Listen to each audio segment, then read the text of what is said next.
চলে না, আল্লাহ নবীজির দয়া তারা পাবে না। হায়রে আল্লাহ নবীজির দয়া তারা পাবে না। মা বাবাকে দুঃখ দিলে নামাজ রোজা যায় বিফলে, মা বাবাকে দুঃখ দিলে নামাজ রোজা যায় বিফলে, মার কলিজায় আঘাত দিলে খোদা সহে না, আল্লাহ নবীজির দয়া তারা পাবে না। হায়রে আল্লাহ নবীজির দয়া তারা পাবে না। মা বাবা অতি আপন, মা বাবার করো যতন, মা বাবা অতি আপন, মা বাবার করো যতন।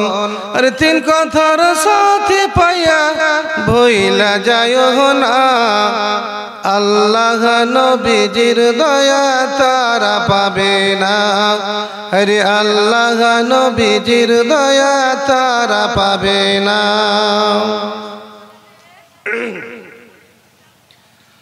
উপস্থিত শ্রদ্ধেয় সম্মানীয় আমার দিনী ভাই ও বন্ধুরা এবং বাবাজিরা, পর্দার আড়ালে বসে থাকা পর্দানাসীন অবলা সরলা কমলা দিনদার ইমানদার পরিষ্কার মুত্তাকি আমার মা ও বোনেরা, যাবতীয় প্রশংসা, যাবতীয় গুণগান ও গুণকীর্তন একমাত্র সেই মহান আল্লাহ তাবারক ওয়া তাআলার জন্য,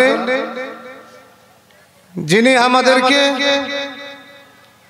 আজ বিশাল এক দিনী মাজলিস, দিনী সভাতে এক জায়গায় একত্রিত হওয়ার তৌফিক দান করেছেন।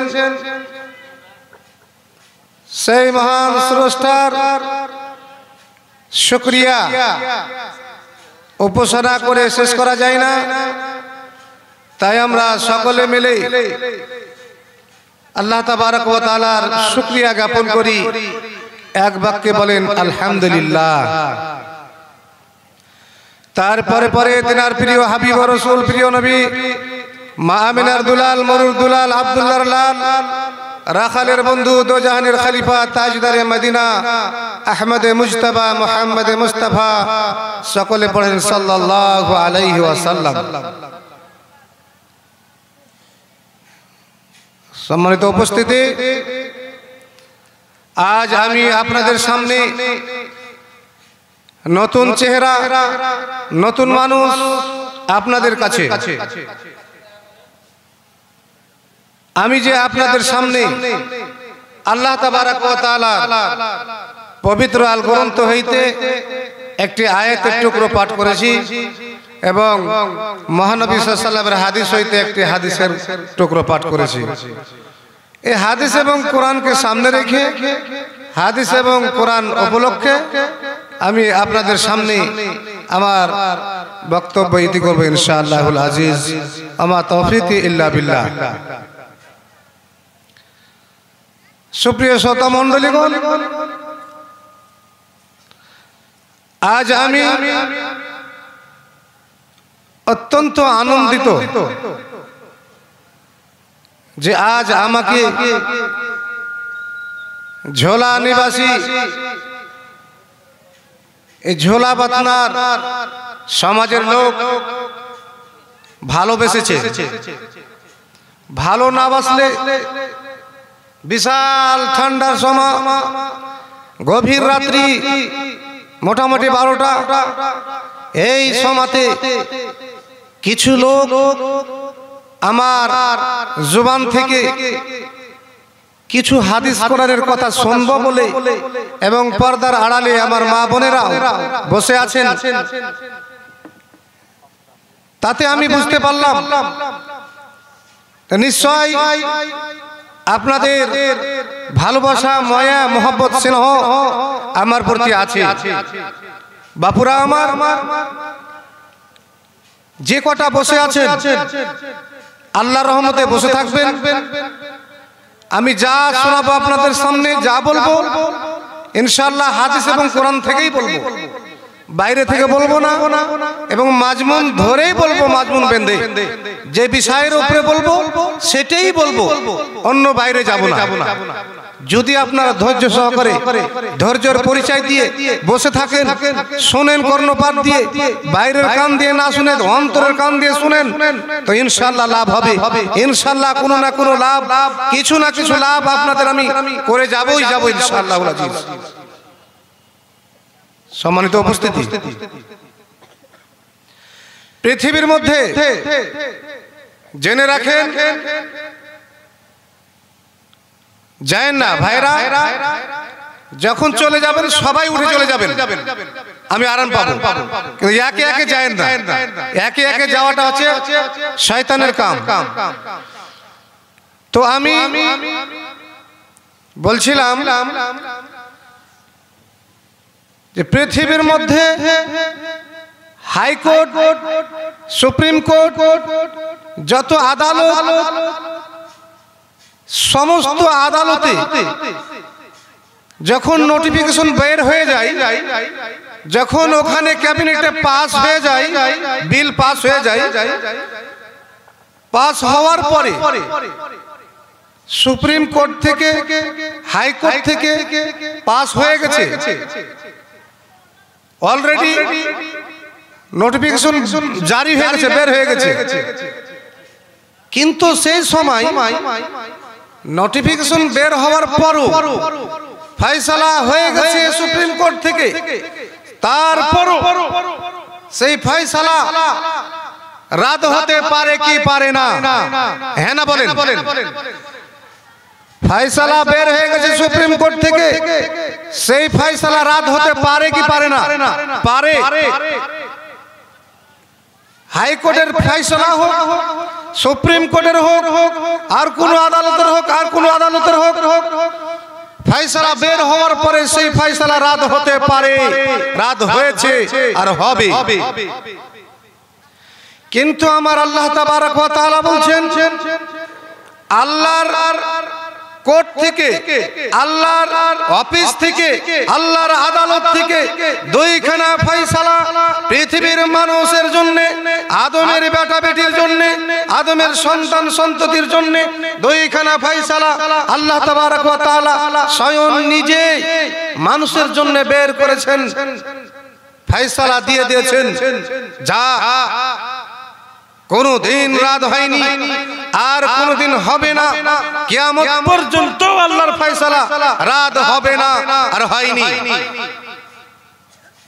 ফয়সালা দুটা কি ভাই, বাপজিরা আমার, ফয়সালা দুটা আল্লাহ তাবারক ওয়া তাআলা পবিত্র আল গ্রন্থের মধ্যে বললেন, ওয়া কাযা রাব্বুকা আল্লা তা'বুদু, রে বিশ্ববাসীগণ, সারা বিশ্বের মানুষ সম্প্রদায়, ওরে আদমের সন্তান সন্ততি, আদমের ছেলে মেয়েরা, শোনো শোনো, দুইখানা ফয়সালা আল্লাহর তরফ থেকে, আল্লাহর নিকট থেকে আদমের সন্তান সন্ততির জন্য, মানুষ সম্প্রদায়ের জন্য দুইখানা ফয়সালা আল্লাহর নিকট থেকে, আল্লাহর অফিস থেকে, আল্লাহর আদালত থেকে বের হয়ে এসেছে।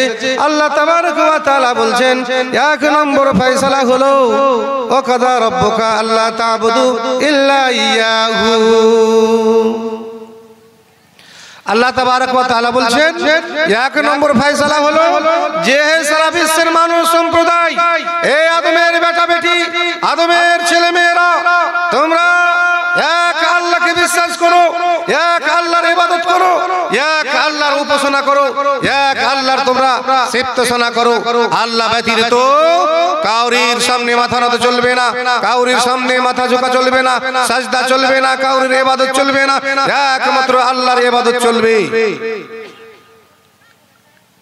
দুই নম্বর ফয়সালা আল্লাহ তাবারক ওয়া তাআলা বলছেন, দুই নম্বর ফয়সালা হলো ইল্লা ইয়াহু ওয়া বিল ওয়ালিদাইনি ইহসানা। মানুষ সম্প্রদায় শুনে রাখো, জেনে রাখো, আল্লাহর অফিস থেকে দুইখানা ফয়সালার মধ্যে 2 নম্বরের ফয়সালা হলো, এরে পৃথিবীর মানুষ জাতিরা, পৃথিবীর মানুষ সম্প্রদায়, তোমরা তোমাদের মাতা পিতার সাথে সৎ ব্যবহার করো।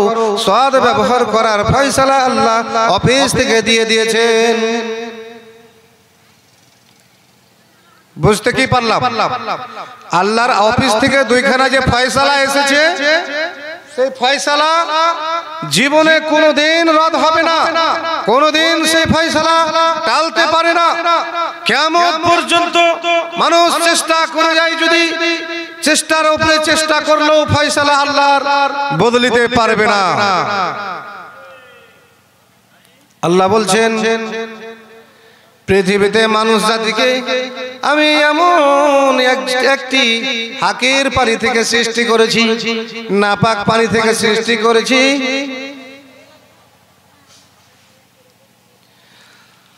যেই পানির নাম নিতে গেলে মানুষ ঘৃণা মনে করত, যেই পানির নাম নিতে গেলে মানুষ ছি ছি মনে করত, যেই পানি বের হতে গেলে মানুষ নাপাক হয়ে যেত, নাপাক হয়ে যায়। গোসল ছাড়া নামাজ চলবে না, গোসল ছাড়া কোরআন তেলাওয়াত চলবে না। সেই পানি থেকে মানুষ তোমাকে আমি সৃষ্টি করেছি। কাইফা তাকফুরুনা বিল্লাহি ওয়া কুনতুম আমওয়াতান ফাআহইয়াকুম।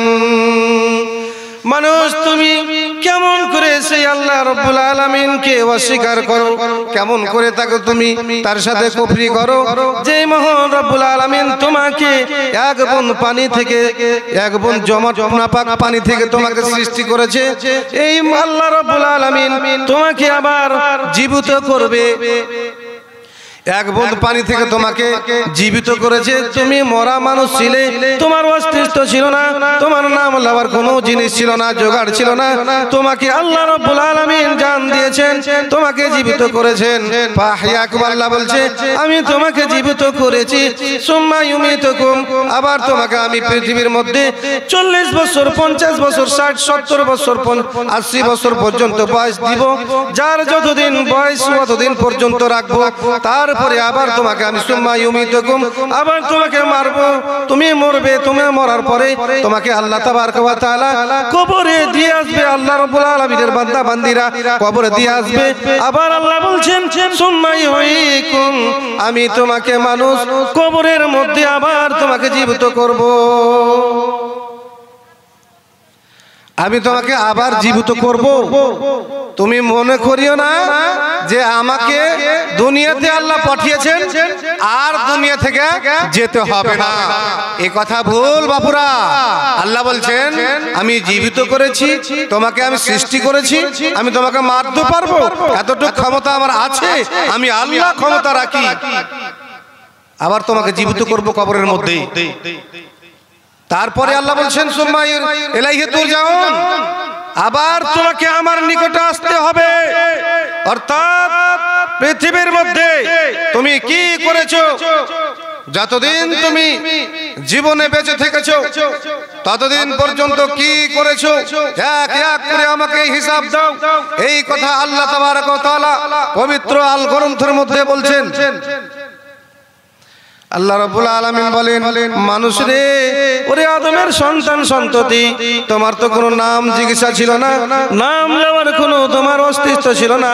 আমি সেই মানুষকে, তোমাকে আমি মানুষ রূপে রূপান্তর করেছি, মানুষ রূপে আমি তোমাকে তৈরি করেছি। আজ মানুষের কেন এত ঘমন্ড, আজ কেন মানুষের এত ফখর, যে মানুষের কোনো অস্তিত্ব ছিল না সেই মানুষকে আমি আজ মানুষ রূপে তৈরি করার পরে আজ কেন মানুষ আল্লাহকে বলে ভুলে গেছে? আজ কেন মানুষ আল্লাহ বলে আল্লাহকে অস্বীকার করে, আল্লাহকে বলে ভুলে বসে থাকে? কেন? কত অহংকার, কত ফখর, যার কোনো অস্তিত্ব ছিল না, কি থেকে মানুষকে সৃষ্টি করেছে? যদি একটু কিঞ্চিত পরিমাণ সে নিজের দিকে লক্ষ্য করে যে আমাকে আল্লাহ তাবারক ওয়া তাআলা কি থেকে সৃষ্টি করেছেন, কোথা থেকে আমি এসেছি, আমার জন্ম কি থেকে, যদি মানুষ কর্ণপাত দিয়ে একটু ধ্যান দিত, তাহলে আজ আল্লাহকে ভুলতো না, আজ আল্লাহকে ভুলে বসতো না, আল্লাহর সাথে কুফরি করতো না, আল্লাহকে আজ অস্বীকার করতো না। ভাই আমার, বন্ধু আমার, আল্লাহ বলছেন সেই মানুষ আজ কেমন করে ফখর করে, ঘামান করে, সেই মানুষকে আমি ওসিয়ত করেছি, বলে দিয়েছি যে আমি ফয়সালা করেছি বান্দার জন্য দুইখানা, একখানা হলো আমার ইবাদত করো, দুইখানা পৃথিবীর মধ্যে যত মানুষ রয়েছে তার মধ্যে শ্রেষ্ঠ, সৃষ্টির মধ্যে সবচেয়ে ভালো মানুষ, দামি মানুষ হলো তোমার মাতা পিতা, তোমার মাতা পিতার সাথে ইহসান করো। সম্মানিত উপস্থিতি, ইহসানের আল্লাহ তাবারক ওয়া তাআলা তিনখানা মতলব বের করেছেন। ইহসানের আল্লাহ রাব্বুল আলামিন তিনখানা ব্যাখ্যা করেছেন, তাফসীর করেছেন। আল্লাহ বলছেন, এক নম্বর তাফসীর, ইম্মা ইয়াবলুগান্না ইনদাকাল কিবারা আহাদুহুমা আও কিলাহুমা ফালা তাকুল লাহুমা উফ। আল্লাহ রাব্বুল আলামিন এক নম্বর তাফসীর বললেন, রে সারা বিশ্বের মানুষ সম্প্রদায়, তোমাদেরকে আমি উপদেশ দিয়েছি, তোমাদের জন্য ফয়সালা করে দিয়েছি, তোমাদের জন্য আমি নোটিফিকেশন বের করে দিয়েছি। কি বের করেছেন শুনেন বাপুরে আমার, বাপজিরা আমার, ভাইরা আমার। আল্লাহ বলছেন, ইম্মা ইয়াবলুগান্না ইনদাকাল কিবারা আহাদুহুমা আও কিলাহুমা, যখন তোমাদের মা বাবা দুইজন কিংবা দুইজনের মধ্যকারী একজন বৃদ্ধা অবস্থায় পৌঁছে যাবে, বয়স প্রাপ্ত হয়ে যাবে, বয়স্ক হয়ে যাবে, পচাল হয়ে যাবে, যখন চলতে পারবে না, যখন জমিনের মধ্যে তাদের কোনো দাম থাকবে না, সেই সময় আল্লাহ বলছেন, রে মানব সম্প্রদায়, ওই সময় তোমরা তোমার মাতা পিতার সামনে কিভাবে কথা বলবে, কিভাবে তোমরা সেই মাতা পিতাকে কি আচরণ দেখাবে। আল্লাহ বলছেন, ফালা তাকুল লাহুমা উফ। আল্লাহ বলছেন, সেই সময় তোমরা মাকে বাবাকে উফ শব্দ বলিও না, হুঁ শব্দ বলিও না, নাক ছিড়কে দিও না, তোমরা রেগে কথা বলিও না মা বাবার সাথে। এক নম্বর তাফসীর। দুই নম্বর ব্যাখ্যা আল্লাহ বললেন, ওয়ালা তানহারহুমা, এবং তোমরা তোমাদের মাতা পিতাকে ঝিড়কি দিয়ে কথা বলিও না, জাঁকি মেরে কথা বলিও না, রেগে কথা বলিও না, আঙ্গুল দেখিয়ে কথা বলিও না, চোখ গরিমে কথা বলিও না, চোখ রাঙ্গা রাঙ্গা করে কথা বলিও না, রেগে কথা বলিও না, জাঁকি মেরে কথা বলিও না। দুই নম্বর তাফসীর। তিন নম্বরে আল্লাহ বললেন, ওয়াকুল লাহুমা কাওলান কারীমা। সারা বিশ্বের মানুষ সম্প্রদায় শোনো, তিন নম্বর ব্যাখ্যা আল্লাহ বললেন, তোমরা তোমাদের মাতা পিতার সাথে কেমন ভাবে কথা বলবে, কেমন ভাবে উঠা বসা করবে, কেমন ভাবে চলাচল করবে, কেমন ভাবে বলবে, কেমন করে আচরণ করবে, আল্লাহ শিখিয়ে দিচ্ছেন। ওয়াকুল লাহুমা কাওলান কারীমা। রে সারা বিশ্বের মানুষ, তোমরা তোমাদের মাতা পিতার সাথে নরম ভাবে কথা বলো, নম্রতা হয়ে কথা বলো। যেই রকম রাজার সামনে প্রজা নরম হয়ে কথা বলে, মাথা নত করে কথা বলে, সেই রকম তোমরা তোমাদের মাতা পিতার সাথে ঝুঁকে কথা বলো, নরম হয়ে কথা বলো, নম্রতার সাথে কথা বলো। তিনখানা ব্যাখ্যা ইহসানের। আল্লাহ বললেন, মানুষ সম্প্রদায়, আমি ফয়সালা করেছি তোমরা তোমাদের মাতা পিতার সাথে ইহসান করো। ইহসান কি জিনিস বাপুরা? তিনখানা আল্লাহ তাবারক ওয়া তাআলা ব্যাখ্যা করলেন ইহসানের। এক নম্বরে, তোমাদের মাতা পিতাকে কষ্টজনক কথা বলিও না, উপ শব্দ বলিও না, হুঁ এই হুঁ কথাটা বলিও না। দুই নম্বরে, তোমরা তোমাদের মাতা পিতাকে ঝাঁকি মেরে কথা বলিও না, রেগে কথা বলিও না। যা বেটা গরুটা ছেড়ে আয়, যাবো না, একে বলে ঝাঁকি মেরে কথা, ঝিড়কি দিয়ে কথা, ঝিড়কি দিয়ে কথা বলিও না। ওয়াকুল লাহুমা কাওলান কারীমা। এবং তিন নম্বরে আল্লাহ বললেন, তোমরা কথা বলো তোমার মাতা পিতার সাথে কেমন করে, যেমন রাজার সামনে প্রজা নরম হয়ে নম্রতা ভাবে কথা বলে, সেই রকম তোমরা কথা বলো। সম্মানিত উপস্থিতি, সুপ্রিয় শ্রোতা মণ্ডলীগণ, আল্লাহ তাবারক ওয়া তাআলা পৃথিবীর মধ্যে মানুষকে উপদেশ দিয়েছেন, তাদের জন্য মা বাবার সেবা খিদমত অপরিহার্য করে দিয়েছেন, ফরজ করে দিয়েছেন। আজ দেখেন আমাদের সমাজে কত মা কত বাবা ছেলে বউ নিয়ে দালান বাড়ি পাকা বাড়ি বক্স বাড়িতে ঢুকে আছে। মার জায়গা হয় না, বাবার জায়গা হয় না। বাবা সিঁড়ির তলে, বাবা বারান্দায়, মা সিঁড়ির তলে। কেন? আদর্শ আদর্শ শিষ্টাচার যে দিবে এই জিনিসটা মা জানে না, বাপ জানে না। ছেলেকে শিষ্টাচার কেমন করে করবে, কেমন করে ছেলেকে আদব শিখাবে সেটা মা জানে না, বাপ জানে না, তো ছেলে কি শিখবে? যার কারণে আজ মার স্থান, মার জায়গা বারান্দায়, বাপের জায়গা সিঁড়ির তলে। ছেলে বউ নিয়ে ঘুমিয়ে আছে বক্স বাড়িতে। আজ আমরা মায়ের কি সম্মান, বাপের কি সম্মান মর্যাদা দিতে জানি না, আমরা দিতে পারলাম না। আল্লাহ তাবারক ওয়া তাআলা পবিত্র কোরআনের মধ্যে বলছেন, আউযু বিল্লাহি মিনাশ শাইতানির রাজীম ووصينا الإنسان بوالديه إحسانا।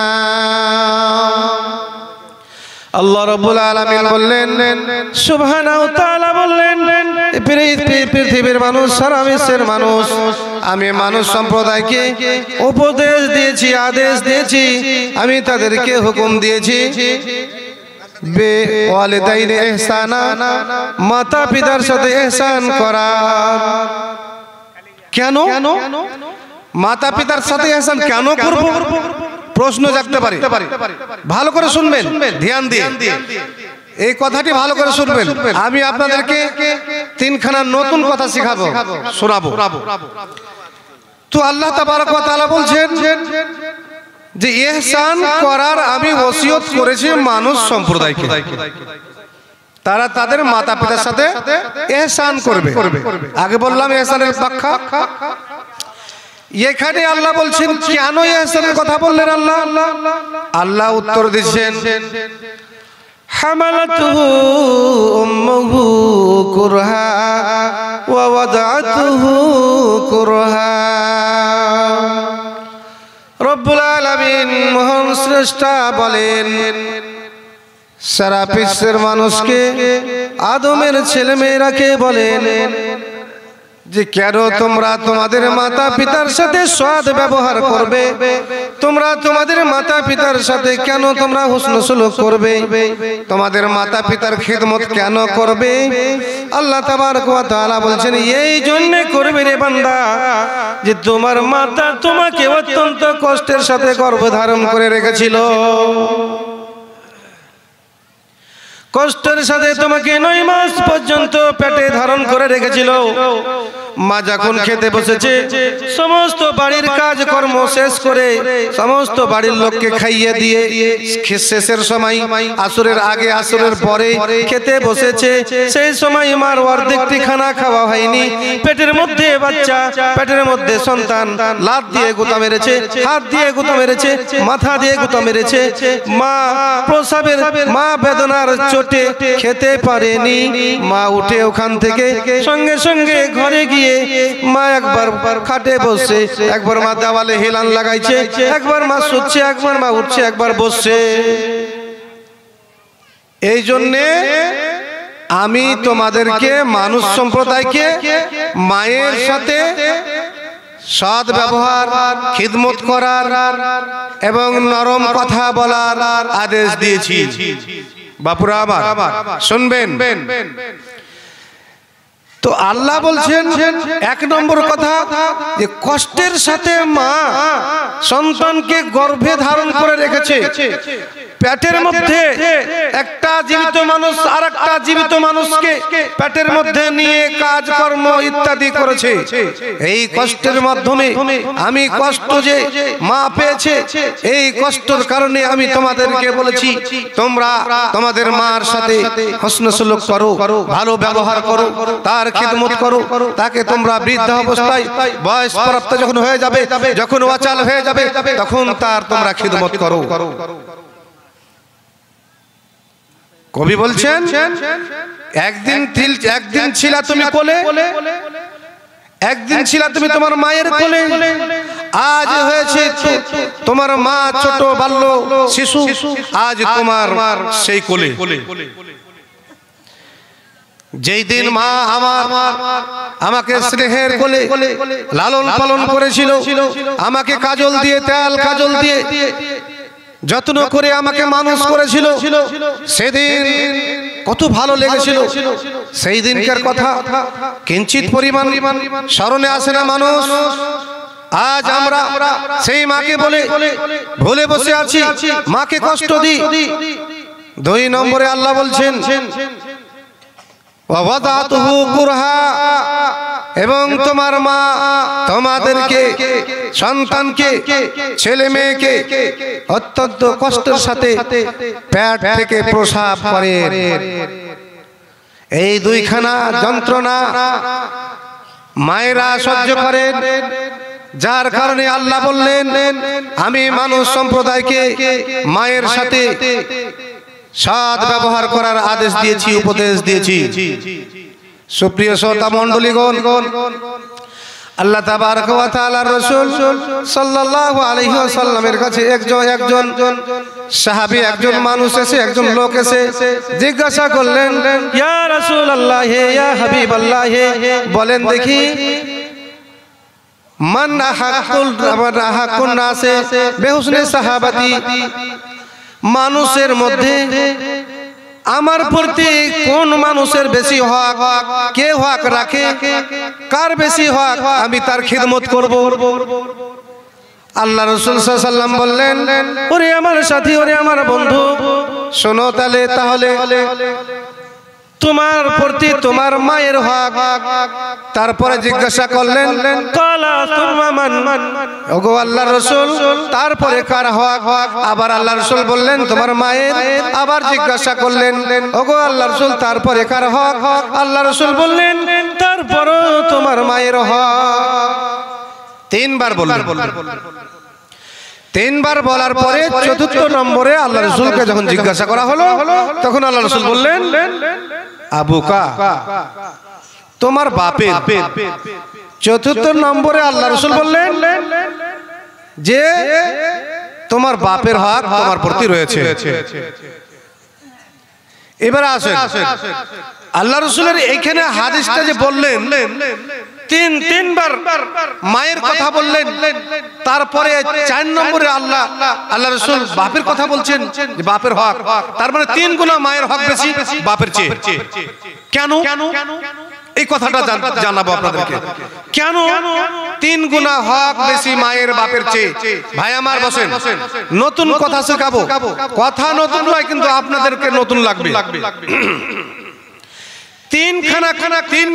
3বার আল্লাহ রাসূল কেন বললেন? এজন্য বললেন যে পৃথিবীর মধ্যে, সারা পৃথিবীর মধ্যে মা যারা আছেন, মায়েরা যারা আছেন, 3খানা কাজ মায়েরা করেন। ওই 3খানা কাজ মায়েরা যে করেন, কোন পৃথিবীর বাপ, কোন পৃথিবীর লোক, কোন মায়ের লাল করতে পারবে না। ভালো করে মনে রাখবেন। কি কি 3টি কাজ? মা, যারা মা সন্তানকে গর্ভে 8 মাস 9 মাস পর্যন্ত গর্ভে ধারণ করে রাখতে পারে, রাখে, কষ্ট উঠান। আজ পর্যন্ত শুনেছেন কোন মায়ের লাল, কোন বাপ গর্ভে ধারণ করে রেখেছে সন্তানকে? হ্যাঁ না বলেন? বাপুরা বলেন, এদিকে ধ্যান দেন। মা গর্ভে ধারণ করে রেখেছে সন্তানকে 9 মাস ধরে। কোন বাপ কোনদিন শুনেছেন জীবনে যে সন্তান গর্ভে ধারণ করে রেখেছে? কিংবা কিয়ামত পর্যন্ত যদি ও চেষ্টা চালিয়ে যায় তাহলে কোন মা কোন বাপ সন্তান গর্ভে ধারণ করে রাখতে পারবে না। কথা বলেন, নেকি হবে। হাদিস কোরআনের কথা এগুলা। মুখখানা বন্ধ করে আছেন, ঠান্ডা বেশি লাগবে। কথা বলেন সাথে সাথে গরম ধরবে।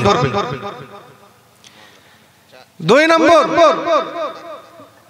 নম্বর এই জন্য আল্লাহ রাসূল বললেন 3 নম্বর, 3টি যে হক মায়ের বাপের চেয়ে 3 গুণা বেশি। কেন? 1 নম্বর বললাম যে কোন মা যখন গর্ভবতী থাকে, পেটে যখন সন্তানকে গর্ভে নিয়ে থাকে, ওই কাজটা বাপ করতে পারবে না। 2 নম্বর কাজ হলো মা যে 9 মাসের 10 মাসের পরে প্রসব করে বাচ্চাকে প্রসব যন্ত্রণা সহ্য করে, ওই কাজটা বাপ করতে পারবে? পারবে গো? পারবে না। প্রসব করতে কোন বাপ কোন মায়ের লাল কিয়ামত পর্যন্ত চেষ্টা চালিয়ে গেলে পারবে না। 3 নম্বর, আজ পর্যন্ত শুনেছেন কোনদিন কোন বাপ কোন বাচ্চাকে একবার দুধ খাওয়ালছে নিজের পেস্তান থেকে? শুনেছেন জি ভাই?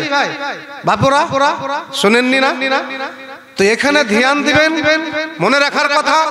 আল্লাহ রাসূল বললেন সাহাবীকে, ওরে আমার সাথী, ওরে আমার বন্ধু, 3 বার এই জন্য বললেন মায়ের হক, তোমার মায়ের হক, তারপরও তোমার মায়ের হক।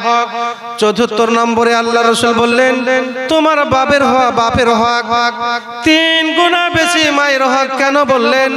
এই জন্যই বললেন মা সন্তানকে গর্ভে ধারণ করে রাখেন কষ্টের সাথে। 2 নম্বর মা কষ্টের সাথে প্রসব করান। 3 নম্বরে মা নিজের পেস্তান থেকে ছাতি থেকে 2 বছর পর্যন্ত বাচ্চাকে দুধ খাওয়ায়, দুধ পান করান। এই জন্য আল্লাহ তাবারক ওয়া তাআলা রাসূল 3 গুণা বেশি মায়ের হক বললেন। কিন্তু এ বাপের চেয়ে মার হক বেশি আর মায়ের চেয়ে বাপের হক বেশি, কেউ কারোর চেয়ে কম বা বেশি, এ কথা নয়। এই ক্ষেত্রে আল্লাহ রাসূল বললেন যে 3 গুণা মায়ের হক বেশি, যেহেতু মার মতন কাজ বাপ করতে পারবে না এই 3 খানা। এই জন্য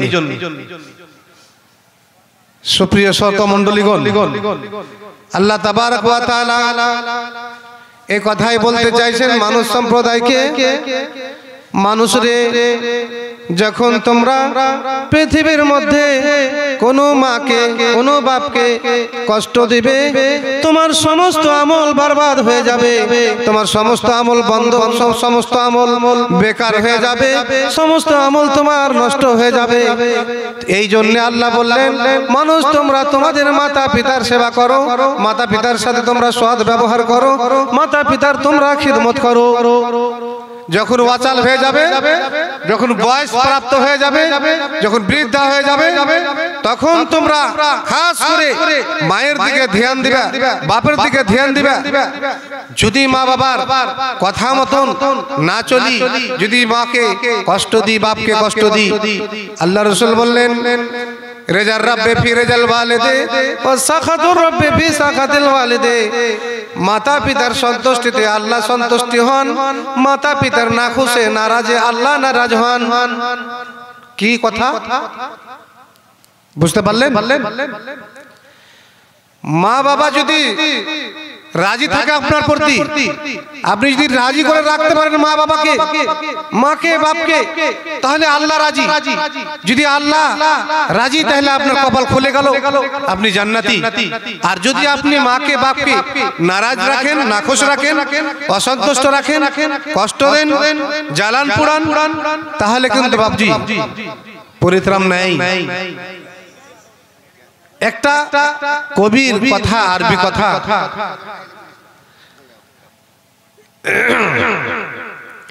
ওয়ালা তুদান মানে জৈসি করনি ওইসি ভরনি, যেমন তুমি কর্ম করবে তেমন ফল পাবে। অর্থাৎ আজ যদি আমি মাকে বাপকে জ্বালায় কষ্ট দিই, কালকে আমার সন্তান, আমার ছেলে, আমার মেয়ে আমাকে কষ্ট দিবে। যেমন করবেন তেমন ফল পাবেন। আল্লাহ তাবারক ওয়া তাআলা মানুষ সম্প্রদায়কে জানিয়ে দিলেন এই সম্পর্কে। আল্লাহ পাক আল্লাহ রাসূলের সহিহ সহিহ হাদিসে কয়েকটি হাদিস রয়েছে। আল্লাহ রাব্বুল আলামিন আল্লাহ পাকের রাসূল বিশ্ব নবী সাল্লাল্লাহু আলাইহি ওয়াসাল্লাম বললেন, রেজার রাব্বে ফি রেজাল ওয়ালিদে, মা বাবার সন্তুষ্টিতে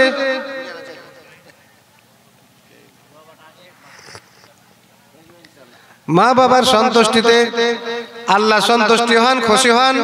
এই জন্য আল্লাহ বললেন, আল্লাহ রাসূল বললেন, একদিনের ঘটনা যখন সহিহ মুসলিম শরীফের হাদিস, আল্লাহ রাসূল বললেন, হযরত আবু হুরায়রা রাদিয়াল্লাহু তাআলা আনহু থেকে বর্ণিত হাদিসটি, জুরাইজ নামে একজন বিখ্যাত আল্লাহর আবেদ ছিলেন, আল্লাহওয়ালা, অত্যন্ত ইবাদত গুজার, আল্লাহওয়ালা, আল্লাহ ভীরু। সে জুরাইজ নিজেই একখানা গির্জাঘর, মসজিদ, ইবাদতগাহ তৈরি করে সে ইবাদত করতে আরম্ভ করেছে। একদিনের ঘটনা, সেই ইবাদত করতে আছে, নামাজ পড়তে আছে, নামাজে মগ্ন আছে। একটা কথা মনে রাখবেন বোনেরা আমার এবং ভাইয়েরা আমার,